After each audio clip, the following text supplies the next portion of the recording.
Hello दोस्तों, आप लोग बहुत ज़्यादा कमेंट करते हैं कि सर पीडीएफ्स नहीं मिल रही है, पीडीएफ्स नहीं मिल रही है। तो अगर आप एक स्मार्टफ़ोन यूज करते हैं तो उसके अंदर एक प्ले स्टोर होगा। तो प्ले स्टोर में जाना, प्ले स्टोर में जाने के बाद वहाँ पे आपको सर्च करना होगा, क्या आपको सर्च करना होगा टेलीग्राम, TELE टेलीग्राम, ये आ जाएगा। मेरा पहले से ही, मैं अभी फ़िलहाल ऑफलाइन हूँ तो इस वजह से आपको यहाँ पे शो नहीं होगा। उसके बाद टेलीग्राम आ जाएगा, उसको आप इंस्टॉल कर लेना और इंस्टॉल करने के बाद आपको फिर हमारा ग्रुप मिल जाएगा। उस ग्रुप में आपको ज्वाइन होना, लिंक नीचे, पहले आप प्ले स्टोर से टेलीग्राम को इंस्टॉल कर लेना। उसके बाद आपको लिंक किसी भी वीडियो के नीचे डिस्क्रिप्शन बॉक्स में मिल जाएगा, वहाँ से आप डाउनलोड कर सकते हैं बिल्कुल सिंपल फ्री वे में। मैं दिखा देता हूँ यहाँ पे टेलीग्राम को। अरे मिल जाए भाई, ये रहा। तो ये थोड़े बहुत मेरे पास मैसेज वगैरह आ रहे थे। ये है केमिस्ट्री पाठशाला। अब देखो यहाँ पे सारे के सारे पीडीएफ्स हैं, इनको आप फ्री में डाउनलोड कर सकते हैं, कोई भी चार्ज आपको यहाँ पे नहीं देना होगा इनका, ठीक है। ये सारे के सारे हैं, आप बहुत ही आसानी से इनको डाउनलोड कर सकते हैं और अपनी स्टडी को और अच्छा कर सकते हैं। उसके बाद कुछ बच्चे कह रहे हैं कि सर, एक तो देखो सबसे पहले जो ये OT वाली है ना, ये MP board 12th OT think defend by Shivam, ये जरूर कर लेना। 2 वीडियो जो हमने उसकी डाली हैं ऑब्जेक्टिव क्वेश्चंस की, वो और प्लस एक जिसमें हमने बता रखा है कि 16 चैप्टर मोस्ट इंपॉर्टेंट क्वेश्चंस, वो। उसके बाद बात करते हैं कि जो हमने P ब्लॉक और D एंड F ब्लॉक के जो PDFs डाली थी वो हिंदी में थी, अब वो हिंदी में है, इस वजह से बहुत बच्चों को दिक्कत हो रही है उनको समझने के लिए। तो इस वीडियो में हम उनको इंग्लिश में एक्सप्लेन करेंगे और हिंदी में भी, दोनों में एक्सप्लेन करेंगे। मोस्ट इंपॉर्टेंट क्वेश्चन है, यहाँ से 100% आने के चांस है। तो मैं इसको ओपन करता हूँ।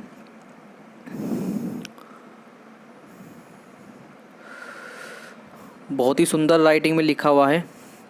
तो ये है चैप्टर 8 D और F ब्लॉक के एलिमेंट्स। D ब्लॉक एलिमेंट्स, पहले तो देखो D ब्लॉक एलिमेंट्स होते क्या हैं। इनमें आउटर मोस्ट सेल में इलेक्ट्रॉन्स एंट्री करते हैं और इनका जो जनरल इलेक्ट्रॉनिक कॉन्फ़िगरेशन होता है वो क्या होता है, n-1 D 1 to 10 ns1 2 होता है, ठीक है। ये जो होते हैं एलिमेंट पीरियोडिक टेबल में S ब्लॉक के जो आपके आयनिक एलिमेंट है और P ब्लॉक के जो कोवैलेंट कंपाउंड्स है उनके मिडिल में होते हैं, आपको पता ही है। क्लासिफिकेशन की बात करें तो D ब्लॉक एलिमेंट्स को 3 सीरीज में हमने डिस्ट्रीब्यूट किया है। एक है फर्स्ट 3D आपके 3D सीरीज, फिर 4D सीरीज और फिर 5D सीरीज। 3D सीरीज का जो इलेक्ट्रॉनिक कॉन्फ़िगरेशन होता है 3D 1 to 10 4s 1 2 और 4D का 4D 1 to 10 5s 1 से 2 और इस तरह से आपका हो जाएगा आपका 5D का। नेक्स्ट अब इंपॉर्टेंट क्वेश्चंस की तरफ चलते हैं कि इंपॉर्टेंट क्वेश्चंस क्या हैं जो 100% आपके एग्जाम्स में आएंगे। D ब्लॉक एलिमेंट्स के तत्वों को संक्रमण तत्व क्यों कहा जाता है, इंग्लिश में इसको लिखेंगे, मतलब जो इंग्लिश में इसका वर्जन होगा वो होगा कि D ब्लॉक एलिमेंट्स को ट्रांजिशन एलिमेंट क्यों कहा जाता है, ठीक है। तो जो इसने सिंपल इसमें जो आंसर है क्या है, D ब्लॉक के एलिमेंट्स जो हैं वो S ब्लॉक और P ब्लॉक एलिमेंट्स के बीच में ट्रांजिशन का वर्क करते हैं। क्या काम करते हैं, D ब्लॉक के जो एलिमेंट्स हैं वो S ब्लॉक और P ब्लॉक के एलिमेंट्स के बीच में एक ट्रांजिशन का कार्य करते हैं, एक ट्रांजिशन का वर्क करते हैं। इनके जो प्रॉपर्टीज होती हैं वो S ब्लॉक के एलिमेंट्स और P ब्लॉक के एलिमेंट्स के बिल्कुल बीच में होती है, इसी वजह से इनको ट्रांजिशन एलिमेंट कहा जाता है। और ट्रांजिशन एलिमेंट्स कौन कौन से हैं, ट्रांजिशन एलिमेंट्स वे हैं जिनका D10 कंप्लीट नहीं भरा होता है। नेक्स्ट है लेंथेनॉइड एक्टिनॉइड कॉन्ट्रैक्शन, हिंदी में पढ़ सकते हैं, इंग्लिश में मैं समझा रहा हूँ। लेंथेनॉइड व एक्टिनॉइड कॉन्ट्रैक्शन क्या है, बहुत ही इंपॉर्टेंट क्वेश्चन है। इसमें या तो ये क्वेश्चन आ जाए कॉन्ट्रैक्शन या कॉन्ट्रैक्शन का, और या फिर इसमें आ जाए इनके बीच में सिमिलैरिटी, या फिर इनके बीच में आ जाए आपका डिसिमिलैरिटी, ठीक है। तो इनका बहुत ही इंपॉर्टेंट है। और D ब्लॉक एलिमेंट्स और F ब्लॉक एलिमेंट्स में डिफरेंस, ये भी तैयार कर लेना, पता ही होगा आपको। तो F ब्लॉक एलिमेंट्स में D व F उपकोषों की उपस्थिति के कारण जो F ब्लॉक के एलिमेंट्स है उसमें D व F सब सेल की प्रेजेंस की वजह से लेंथेनॉइड या एक्टिनॉइड कॉन्ट्रैक्शन फाउंड होता है, पाया जाता है। सिंपल सी बात यहाँ तक समझ में आई। F ब्लॉक में जो एक्टिनॉइड कॉन्ट्रैक्शन होता है या फिर लेंथेनॉइड कॉन्ट्रैक्शन होता है, किसकी वजह से होता है, due to D and F sub shell की प्रेजेंस की वजह से होता है। जैसे जैसे एटॉमिक नंबर इनकी होता जाता है, इनकी इफेक्टिव एटॉमिक चार्ज भी बढ़ता जाता है। सिंपल सी बात है, जैसे जैसे एटॉमिक नंबर बढ़ेगा, Z बढ़ेगा, ऐसे ऐसे इनका इफेक्टिव न्यूक्लियर चार्ज भी इंक्रीज होगा। अब बिकॉज F ब्लॉक में जो एंट्री करने वाले इलेक्ट्रॉन हैं उनका पुअर शिल्डिंग इफेक्ट होता है, उनका जो शिल्डिंग इफेक्ट है बहुत ही ज़्यादा पुअर होता है। F ब्लॉक के में जो इलेक्ट्रॉन आते हैं, एंट्री करते हैं, तो उनका शिल्डिंग इफेक्ट बहुत ही कम होता है। जबकि जो दूसरी तरफ एक प्रोटॉन है उसके बढ़ने की वजह से जब प्रोटॉन इंक्रीज होगा तो उसका न्यूक्लियर चार्ज में वृद्धि होगी, मतलब उसका न्यूक्लियर चार्ज इंक्रीज होगा, जिससे लैंथेनॉइड और एक्टिनॉइड श्रेणी में या लैंथेनॉइड या एक्टिनॉइड सीरीज में एटॉमिक नंबर बढ़ने के साथ साथ एटॉमिक नंबर इंक्रीज होने के साथ उसकी एटॉमिक रेडियस में क्या हो पाती है, कमी हो पाती है। अगर एक वर्ड में से कहना चाहूँ तो due to poor shielding effect of F block elements so the lanthanoid और एक्टिनॉइड कॉन्ट्रैक्शन। जैसे जैसे एफ ब्लॉक के एलिमेंट्स में एफ सब सेल में इलेक्ट्रॉन्स आते जाते हैं तो उनका जो शील्डिंग इफेक्ट है वो बहुत ही पुअर होता है। इस पुअर होने की वजह से ही और जो प्रोटॉन उसमें आ रहे हैं उनका न्यूक्लियर चार्ज ज़्यादा है, तो न्यूक्लियर चार्ज किसका ज़्यादा हो गया भाई, इलेक्ट्रॉन तो बाहर की तरफ जाएंगे और जो प्रोटॉन है वो अंदर की तरफ खींचेंगे। अब पावर किसकी बढ़ रही है, प्रोटॉन की, इस वजह से उसका जो साइज है वो छोटा होता चल जाएगा। उसके बाद में कुछ रिएक्शंस हैं जो बहुत ज़्यादा बच्चे कह रहे थे कि इसकी रिएक्शन, तो ये रही K2Cr2O7 प्लस H2SO4। कैसे करेंगे इसको, सिंपल भाई, K रिएक्शन करेगा SO4 के साथ K2SO4, Cr भी SO4 के साथ रिएक्शन करेगा तो Cr2SO4 का होल थ्राइज, और उसके बाद H2O और ऑक्सीजन बच जाएंगे। फिर FeSO4 जो फेरस सल्फेट है वो फेरिक सल्फेट में क्या हो जाएगा, उसका ऑक्सीडेशन हो जाएगा। तो ये रिएक्शन से आप देख लेना। उसके बाद नेक्स्ट बहुत ही इंपॉर्टेंट क्वेश्चन है, डी ब्लॉक के एलिमेंट्स गुड कैटलिस्ट का वर्क क्यों करते हैं।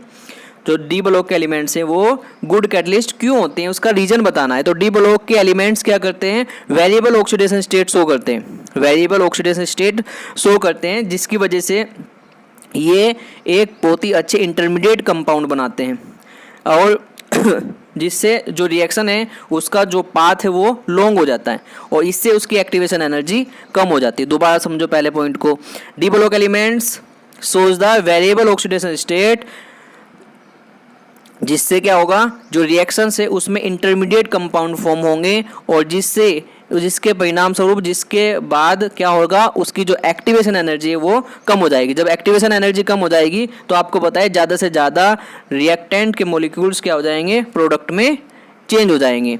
इनका जो सरफेस एरिया होता है वो बहुत ही ज़्यादा होता है। दूसरा रीजन क्या लिखोगे आप, due to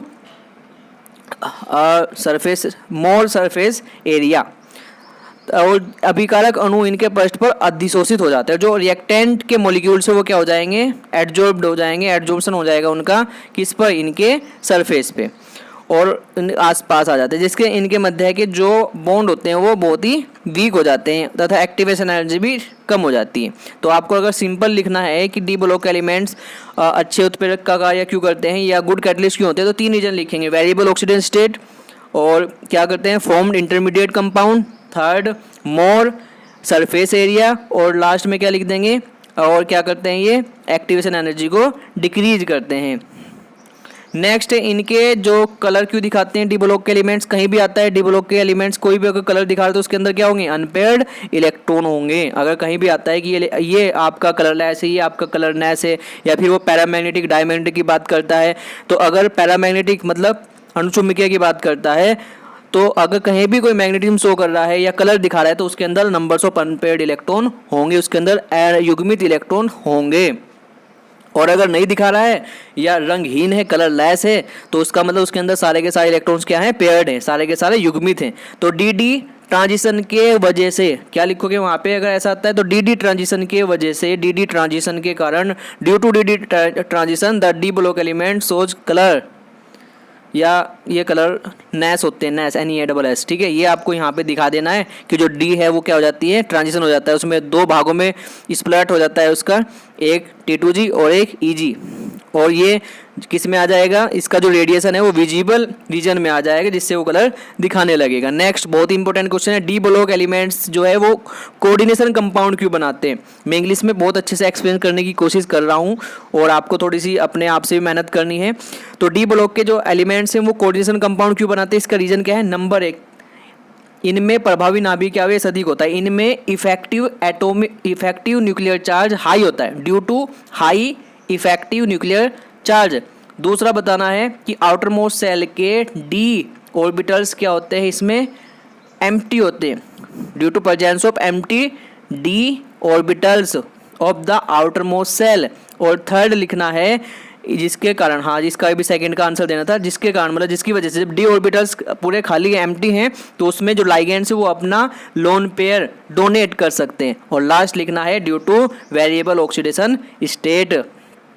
next, D block के एलिमेंट्स वेरिएबल ऑक्सीडेशन स्टेट क्यों शो करते हैं? क्योंकि डी ब्लॉक एलिमेंट्स के आउटर मोस्ट 2 सब सेल अनकम्प्लीट होते हैं, जिसकी वजह से ये क्या करते हैं, वेरिएबल ऑक्सीडेशन स्टेट दिखाते हैं, केवल Sc स्कैंडियम को छोड़ के। वेरिएबल ऑक्सीडेशन स्टेट क्यों दिखाते हैं? Due to presence of incomplete outermost sub shells, 2 more sub sales.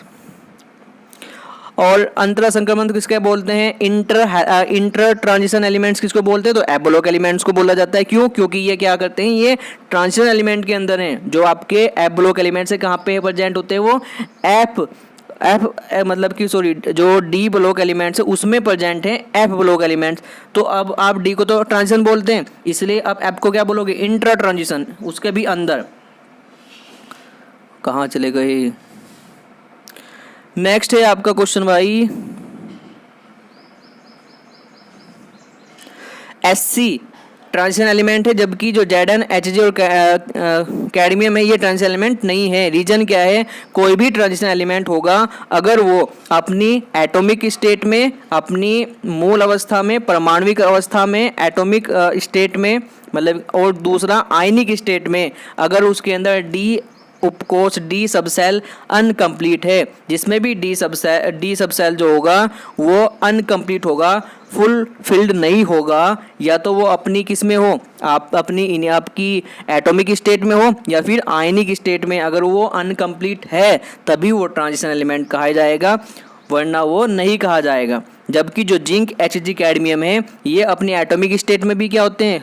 Complete भरे हुए होते हैं, पेयर्ड होते हैं सारे इलेक्ट्रॉन, और जब ये अपनी आयनिक स्टेट में जाते हैं तो 2 इलेक्ट्रॉन त्यागते हैं, 2 इलेक्ट्रॉन आपके क्या करते हैं? लॉस करते हैं, तब भी ये आपका पूरी की पूरी इनकी जो सब सेल्स होती है, ऑर्बिटल्स होते हैं, उसमें इलेक्ट्रॉन्स कंप्लीटली फिल्ड होते हैं। तो due to completely filled D10, जिनके अंदर D10 होगा वो ट्रांजिशन एलिमेंट नहीं कहेंगे, जिसके अंदर नहीं होगा चाहे एटॉमिक स्टेट में चाहे आयनिक स्टेट में, वो ट्रांजिशन एलिमेंट कहा जाएगा। तो ये थी डी ब्लॉक की। अब दोस्तों ये जो नेक्स्ट है ये है पी ब्लॉक की इंपॉर्टेंट क्वेश्चंस। जो पी ब्लॉक के इंपॉर्टेंट क्वेश्चंस है देखो यहीं से देख रहे हैं हम, इसमें केमिस्ट्री पाठशाला से ही, तो ये अब आपके खुल गए हैं। बहुत ही इंपॉर्टेंट क्वेश्चंस हैं, मैं आपको बहुत ही अच्छे से एक्सप्लेन करूँगा इंग्लिश में, हिंदी में तो इसमें लिख ही रहा है। रीजन बताना है कि जो फास्फोरस पेंटाहेलाइड बनाता है, लेकिन नाइट्रोजन जो है पेंटाहेलाइड नहीं बनाता है। मतलब जो फास्फोरस है वो तो पेंटाहेलाइड क्या करता है? पेंटाहेलाइड बनाता है, जबकि नाइट्रोजन पेंटाहेलाइड नहीं बनाता है। या फिर आ सकता है कि नाइट्रोजन +5 ऑक्सीडेशन नंबर शो करता है, जबकि NCl5 वो नहीं फॉर्म करता है। N की जो मैक्सिमम बॉन्डिंग हो सकती है वो कितनी हो सकती है? वो 3 कोवेलेंट बॉन्ड और 1 कोऑर्डिनेशन बॉन्ड बना सकता है। मैक्सिमम 4 बॉन्ड बना सकता है। कौन कौन से? 3 तो आपके कोवेलेंट और 1 बना सकता है लोन पेयर की प्रेजेंस की वजह से कोऑर्डिनेशन बॉन्ड बना सकता है। लेकिन 5 कोऑर्डिनेशन बॉन्ड वह या 5 वैलेंसी वह नहीं दिखा सकता है, बिकॉज उसके पास में 2D ऑर्बिटल प्रेजेंट नहीं होता है। रीजन यही देना है कि क्यों? Due to absence of 2D orbital, जिससे उसका जो फर्स्ट एक्साइटेड स्टेट है वो पंच संयोजी अवस्था बना लेता है। इससे सॉरी यहाँ पे थोड़ा ये गलत लिखा हुआ है, जिससे वह प्रथम उत्तेजित अवस्था में ही रह पाता है। अब उसके बाद फिर बताना है आपको फास्फोरस के बारे में अगर पूछता है तो फास्फोरस में क्या है? फास्फोरस जो है वो उसके अंदर डी ऑर्बिटल प्रेजेंट होता है, जिससे वो क्या कर सकता है? अपने एक्साइटेड स्टेट में जा सकता है फास्फोरस, उसके अंदर डी प्रेजेंस होता है, तो इस वजह से वो 5 दिखा सकता है। जबकि ये आपका नाइट्रोजन का शो कर रखा है यहाँ पे, इसकी क्या है? ये ग्राउंड स्टेट है, ये है 3 वैलेंसी स्टेट, जबकि जो फास्फोरस है वो यहाँ पे 3 दिखाएगा जब अपनी आपकी मूल अवस्था का मतलब ग्राउंड स्टेट में होगा। लेकिन फर्स्ट एक्साइटेड स्टेट में जाके जो इलेक्ट्रॉन होगा 3s का वो कहाँ जाएगा? एक्साइटेड होकर 3D में, तो वो 5 वैलेंसी भी दिखा सकता है। क्वेश्चन NCl5 आ जाए या N के अकॉर्डिंग आ जाए, N और फास्फोरस में, तो इसी तरह का क्वेश्चन आएगा, आप कर सकते हैं। आगे बढ़ते हैं। Inert pair effect. Inert pair effect क्या होता है? जब भी किसी एटम में D और F सबसेल प्रेजेंट होते हैं तो क्या होता है? उसकी वजह से उसके अंदर इनर्ट पेयर इफेक्ट शो होने लगता है, जिसकी वजह से आउटरमोस्ट सेल का NS2 पेयर जो होगा वो उसके जो इलेक्ट्रॉन्स होंगे वो इनर्ट हो जाएंगे। किसी भी एटम्स में जब डी और एफ सब सेल प्रेजेंट होते हैं तो वे इनर्ट पेयर इफेक्ट शो करते हैं, जिसके अनुसार NS2 जो आउटर मोस्ट सेल का NS2 होगा उसके इलेक्ट्रॉन्स इनर्ट हो जाते हैं। रीजन बताना है आपको, इसे छोड़ो, कोई ज़्यादा इंपॉर्टेंट नहीं। नेक्स्ट है NH3 का मेल्टिंग पॉइंट pH 3 से अधिक होता है। रीजन बताना है ड्यू टू हाइड्रोजन बॉन्डिंग। कहीं भी अगर ऐसा आता है कि इसका मेल्टिंग पॉइंट ज़्यादा है, इसका कम है, तो आप क्या बताओगे, यही बताओगे कि क्या जिसमें भी ज़्यादा बता रहा है वो उसमें ही हाइड्रोजन बॉन्ड होगा, बस ध्यान रखना। अगर ऑक्सीडेशन स्टेट की बात कर रहा है तो इनर्ट पेयर इफेक्ट कर देना, 2 का अंतर आ गया, उसमें आ रहा है कि ये +3 दिखाता है ऑक्सीडेशन स्टेट, ये +5 दिखाता है, एक ही ग्रुप में है, तो आप वहाँ बता देना इनर्ट पेयर इफेक्ट अगर आता है तो। नेक्स्ट NF3 स्टेबल है जबकि NCl3 अनस्टेबल है। रीजन बताना है, बताओ जी क्या रीजन होगा इसका। तो रीजन क्या है कि NF3 में N और फ्लोरीन जो है दोनों के दोनों साइज क्या है, छोटा है, स्मॉल है, इसलिए वो स्टेबल है। और जबकि जो NCl3 है उसमें नाइट्रोजन का तो ठीक है लेकिन क्लोरीन का साइज बड़ा है, मोर है साइज, इस वजह से बिग साइज होने की वजह से वो अनस्टेबल होता है। और है डी ब्लॉक के एलिमेंट्स को संक्रमण, तो ये तो हो गया ना हमारा।